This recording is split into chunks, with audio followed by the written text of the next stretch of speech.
The sun dipped low on the horizon, casting a golden hue over the vast expanse of the Egyptian desert. The air was thick with the scent of sand and ancient history, and as I stood at the edge of the Valley of the Kings, a shiver of anticipation coursed through me. This was not just any expedition. We were here to explore the hidden tomb of Pharaoh Thutmose II, a figure shrouded in mystery and revered for his contributions to ancient Egypt. The tales of his reign, his military conquests, and his legacy had long captivated historians and archaeologists alike, but the whereabouts of his final resting place remained elusive until now. Our team, a mix of seasoned archaeologists and enthusiastic interns, had spent months preparing for this moment.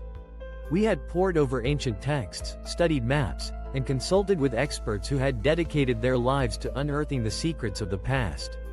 The discovery of a previously unknown entrance to Thutmose II's tomb had sent ripples of excitement through the archaeological community, and we were determined to document every moment of our journey. As we made our way towards the entrance, the landscape transformed into a rugged terrain of rocky outcrops and windswept dunes. The sun had begun to set, and the shadows lengthened, creating an otherworldly atmosphere. The entrance to the tomb was concealed behind a cluster of boulders, almost as if nature itself had conspired to keep it hidden from the world. As we approached, I felt a sense of reverence wash over me. This was a place where time stood still, a portal to a bygone era. With the help of our team's geologist, we carefully cleared the entrance, revealing a narrow passageway that descended into darkness. The air grew cooler as we ventured inside, and I switched on my flashlight, illuminating the walls adorned with intricate hieroglyphics. Each symbol seemed to whisper secrets of the past, tales of gods and mortals intertwined in a dance of life and death. My heart raced as I traced my fingers along the cool stone, feeling the weight of history pressing down on me. The passageway sloped downward, and soon we entered a large chamber, the heart of the tomb. The sight before us took my breath away. The walls were painted with vivid scenes depicting the afterlife, with Thutmose II himself portrayed in all his glory, flanked by deities who would guide him on his journey to the underworld. The colors were remarkably preserved, a testament to the skill of the ancient artisans who had crafted this sacred space.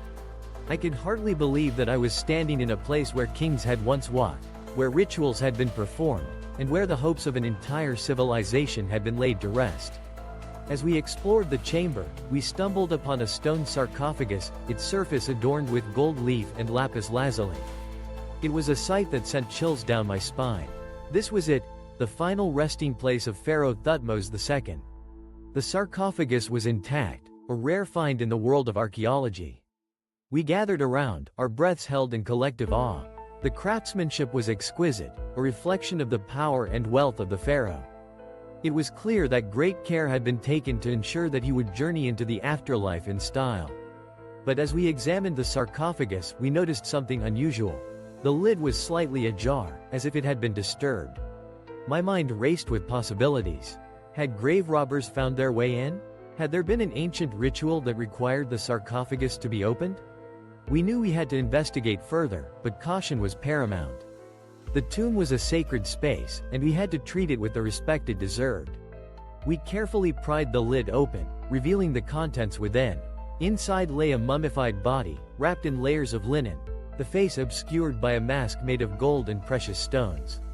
The sight was both haunting and mesmerizing. This was not just a body, it was a symbol of a civilization that had thrived thousands of years ago. I felt a profound connection to the past, as if the spirit of Thutmose II lingered in the air around us. As we documented our findings, we discovered an array of artifacts scattered throughout the chamber, ceremonial daggers, pottery, and offerings that had been placed there to accompany the pharaoh on his journey. Each item told a story, a glimpse into the beliefs and customs of the ancient Egyptians. We found a beautifully crafted scarab amulet, a symbol of rebirth and protection, and I couldn't help but wonder how many hands had touched it, how many lives had been intertwined with its fate. In the corner of the chamber, we noticed a small alcove that had been sealed off. Our curiosity piqued, we decided to investigate. With careful precision, we removed the debris blocking the entrance, revealing a hidden room. The air inside was stale, untouched by time. As we stepped in, we were greeted by the sight of more treasures, golden jewelry, intricately designed furniture, and offerings that had been prepared for the afterlife. It was a treasure trove, a testament to the wealth and power of a pharaoh who had ruled with might and vision. Among the artifacts, we found a collection of scrolls, preserved against the ravages of time. My heart raced as I unrolled one of the papyrus scrolls, revealing hieroglyphics that detailed the life and accomplishments of Thutmose II. The text spoke of military campaigns, diplomatic relations, and monumental building projects that had shaped the landscape of Egypt. It was a treasure beyond measure, a direct link to the past that would enrich our understanding of this enigmatic ruler. As we continued our exploration, we encountered a series of chambers connected by narrow passageways. Each room revealed more wonders, frescoes depicting scenes of daily life, offerings to the gods, and even a small shrine dedicated to the pharaoh's favorite deity. The artistry was breathtaking, and I marveled at the skill of the artisans who had brought these images to life. It was as if the walls themselves were alive, pulsating with the energy of a civilization that had thrived in harmony with the forces of nature. The significance of our discoveries began to dawn on me. This tomb was not merely a burial site, it was a reflection of a culture that revered life and death, a society that believed in the continuity of existence beyond the grave. The artifacts we uncovered were not just objects, they were vessels of memory, steeped in meaning and purpose. Each item told a story, a narrative that transcended time and space, connecting us to the people who had walked this earth millennia ago. As the days passed, our team worked tirelessly to document and preserve our findings. We meticulously cataloged each artifact, ensuring that their stories would be told for generations to come. The excitement of discovery was palpable, but so was the weight of responsibility. We were stewards of history, entrusted with the task of sharing the legacy of Thutmose II with the world. Finally, after what felt like an eternity of exploration and discovery, we prepared to seal the tomb once more. The journey had been transformative, a pilgrimage into the heart of ancient Egypt. As we stood at the entrance, I took one last look at the tomb, a place that had revealed its secrets to us.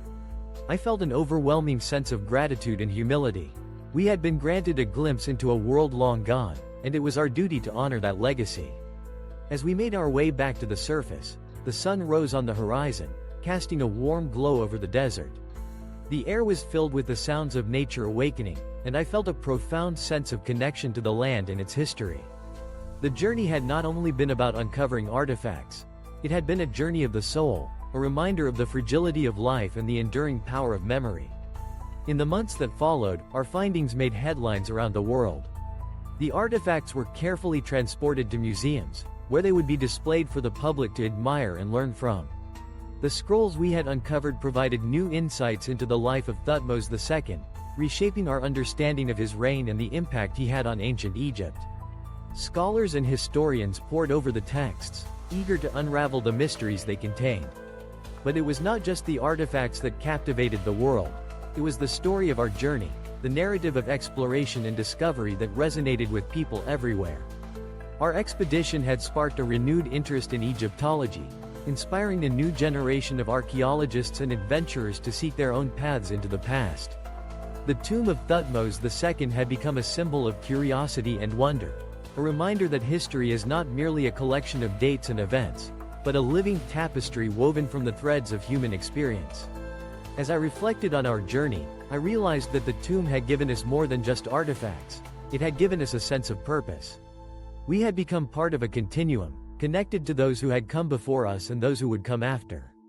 The echoes of the past were not lost, they lived on in the stories we shared, in the memories we preserved, and in the legacy we honored. In the end, the hidden tomb of Pharaoh Thutmose II was more than a site of archaeological significance, it was a testament to the enduring power of history. It reminded us that the past is never truly gone. It lingers in the shadows, waiting to be discovered, waiting to be told. And as long as there are those willing to seek it out, the stories of the ancients will continue to inspire and illuminate the path forward.